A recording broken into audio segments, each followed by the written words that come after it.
Lisa, Daddy got you a cake. Yay! Thanks, Daddy. Can I see it? Today is our 4-year-old daughter's birthday. Even my often swamped husband made it home early. So we're having a birthday celebration as a family. But as Lisa excitedly opened the box, she burst into tears. The next moment, she suddenly starts crying. This isn't for me. What? I take a closer look at the tasty strawberry cake, especially the chocolate flake on top. To my surprise, another girl's name is on it. What happened here? I shot Brian a puzzled look, but he's visibly thrown off. My name is Erin, a 33-year-old working mom. I work at City Hall. I've always been in a hectic department and have been a diligent worker. Before I realized I was in my late 20s without a boyfriend.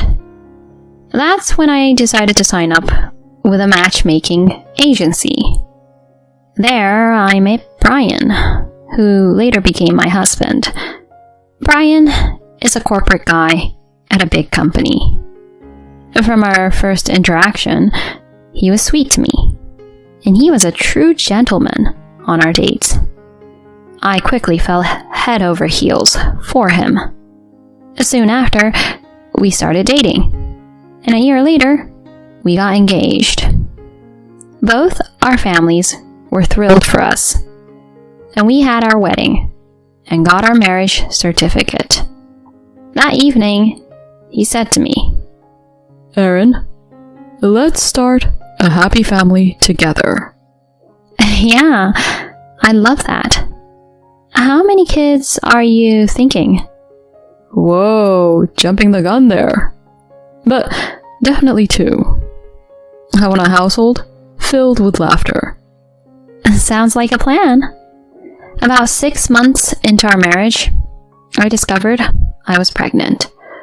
He was ecstatic and stood by me throughout the pregnancy. Eventually, I gave birth to our first daughter, Lisa. Both our families were over the moon about Lisa. In that moment, I felt on top of the world.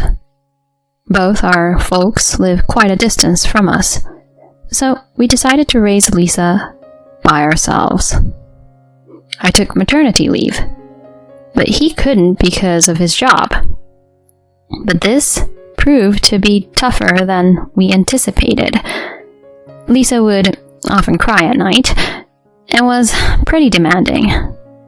She'd calm down when held, but would wail the second she was set down. I ended up cradling her nearly non-stop.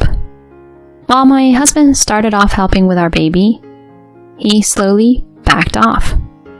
He even got to where he'd say, She's too noisy. Can you get her to stop? Babies cry. I'm doing my best here. I replied as I comforted Lisa, but he remained upset. I have work in the morning. I need some sleep. I haven't slept properly in days. Can you pitch in every now and then? Why? I'm working all day. But she's our daughter. He didn't let me finish, just sighed loudly and left the room. I had read in parenting articles that it's common for couples to clash when dealing with a new baby. I foolishly thought we'd be the exception. I never dreamed our relationship would get this tense. While dealing with our relationship issues, I faced the immediate challenges of motherhood. A year after her birth, Lisa was still a handful at night, and I was close to my wit's end. While I absolutely adore her, the sleep deprivation and lack of personal time wore me out. Brian barely chipped in with Lisa, leaving me to shoulder most of the parenting. After 2 years of maternity leave, I came to a decision. I think I'll head to my parents for a bit with Lisa, I told Brian. My mom had recently retired and was available. And rather than her traveling to us, I thought I'd take Lisa and stay with my parents for a few months. He looked almost relieved when I told him. That's a great idea. If your mom's willing to help, that's a weight off. Go ahead, he said, without any hint of missing either Lisa or me. Yeah, I'll keep you posted about her through emails. You'll be by yourself. Are you good with that? I lived on my own for a while, so I'll be okay.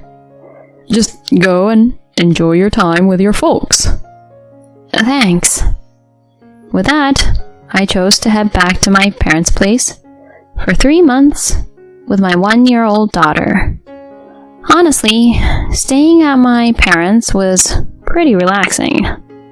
With them helping out, I could catch up on sleep and even have some me time. It felt so good to finally sip tea at a coffee shop after what felt like forever. Lisa began to smile more, and her nighttime crying gradually decreased. This was a much-needed break for me. While at my parents', I often sent Brian pictures of Lisa. He didn't always respond, but when he did, he'd mention how adorable she looked, which comforted me. After the 3-month stay, I felt refreshed and more confident in taking care of Lisa. I couldn't wait to see Brian. With that excitement, I headed home. As I had hoped, Brian welcomed us with a smile, saying, "Good to have you back." He seemed more rested too. Over dinner, we discussed how Lisa had been doing over the past few months. Then something stood out to me. "Where's your wedding ring?" He'd always worn the band we got when we married, but now it was gone. "Well, the thing is, I lost it," he confessed, looking uneasy. I replied, taken aback. "Really? Should we get you a new one?" "No, we'll have childcare expenses. We're still married, ring or no ring. Is that okay?" "Yeah, I suppose. These things happen." After that, he never wore his wedding ring again. Around the time I got back from my parents, he began claiming work had ramped up, and he was seldom home. He put in extra hours almost every weekday, and often went out on weekends for work. He didn't pitch in with housework or childcare, leaving all of it to me. Yet through all the chaos, I never questioned him. Time sped up, and soon Lisa was nearing her 4th birthday. She can now recognize the alphabet and has become quite the talkative and bubbly kid. I reminded my perpetually occupied husband, "Don't forget, Lisa's birthday, and remember to pick up the cake." He somewhat reluctantly agreed. The day of Lisa's 4th birthday came around. To my astonishment, Brian made it home early, cake in tow. I whipped up a special meal, and we celebrated together. After eating, it was cake time. "Lisa, Daddy got you a cake." "Yay! Thanks, Daddy. Can I see it?" But as Lisa excitedly opened the box, she burst into tears. "This isn't for me!" "What?" I glanced at the cake, taken aback. The gorgeous strawberry cake had a chocolate label stating, "Happy birthday, Sarah." What happened here? I shot Brian a puzzled look, but he's visibly thrown off. Oh, maybe the bakery messed up? Yeah, that must be it. Excuse me?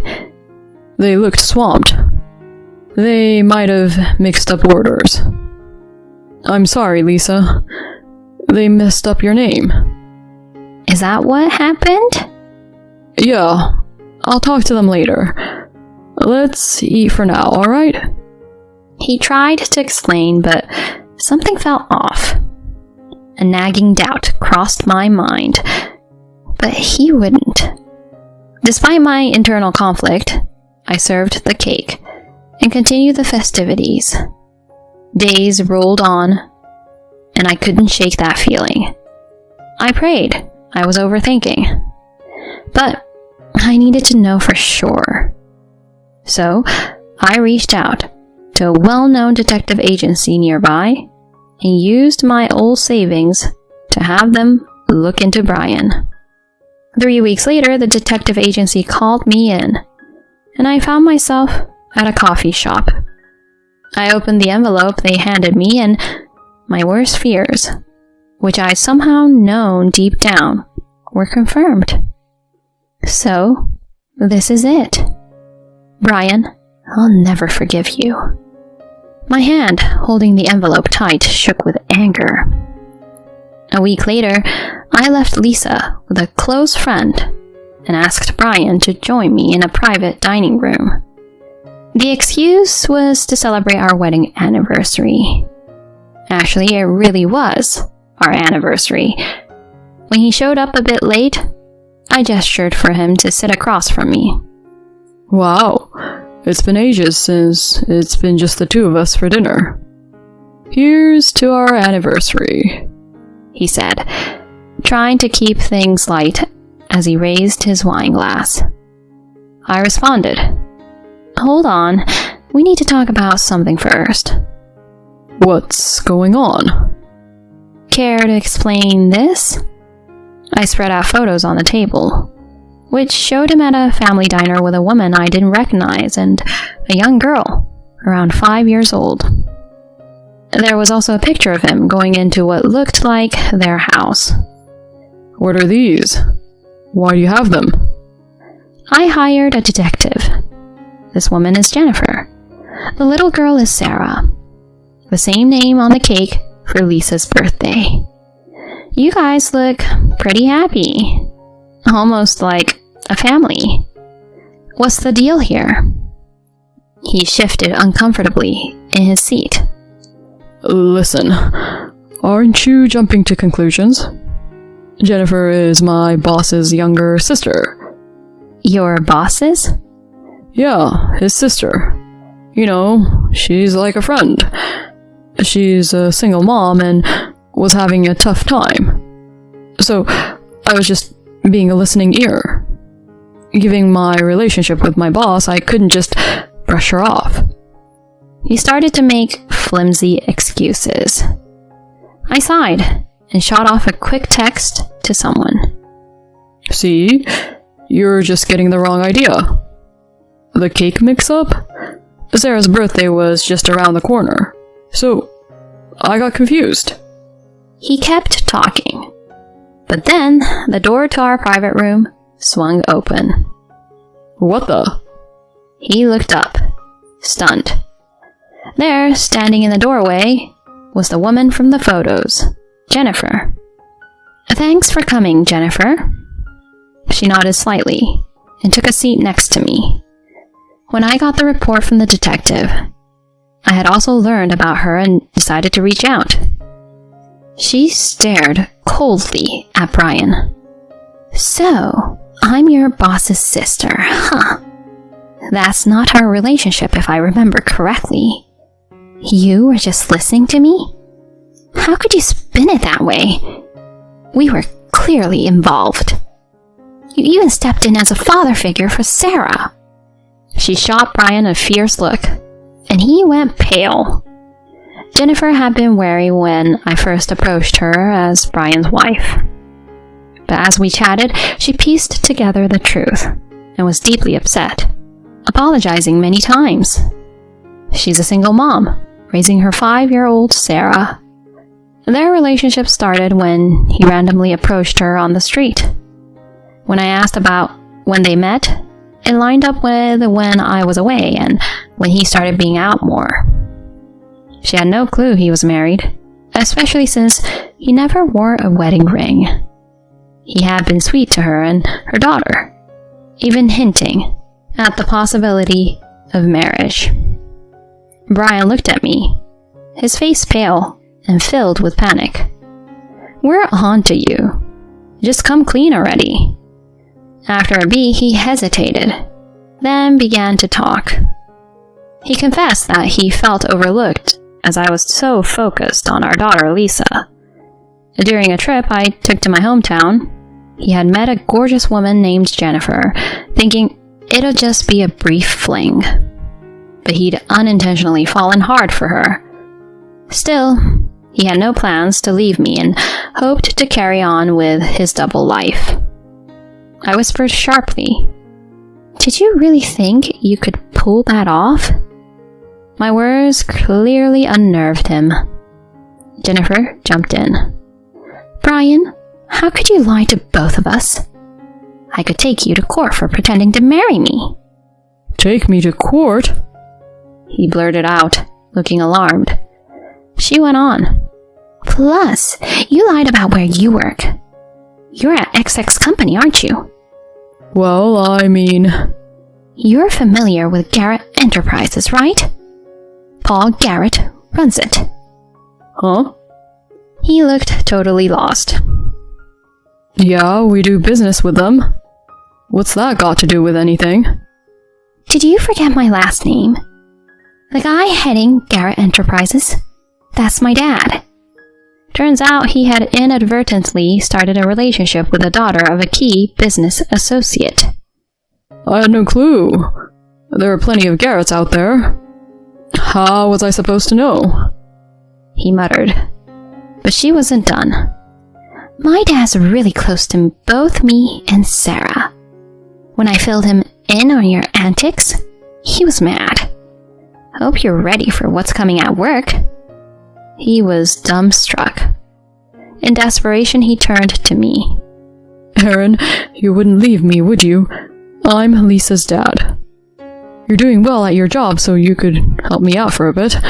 We can still make a go for it, the three of us." Annoyed, I splashed my water in his face. "Seriously? We're done. I'll be expecting compensation for your cheating, half of what we own, and child support. Time to pay up and say you're sorry, you jerk." He looked down, whispering, "I'm really sorry." In the end, Brian and I split. Just like I said, I demanded he pay for cheating, half of everything we owned, and child support. I took half of our shared apartment and our savings, and he agreed to pay $70,000 for the affair. He also committed to monthly child support payments. Jennifer's influence got him fired. And to make matters worse for him, she also demanded payment, which wiped out his savings. Jobless, without his family, he moved into a rundown apartment and hunted for work. When he did land a job, it only paid about half his previous salary. And given his child support obligations, life was hard. But I had zero pity for him. He brought all this on himself and deserved what he got. Meanwhile, Lisa and I were doing well, and Jennifer became kind of a friend. We sometimes catch up over tea with our kids.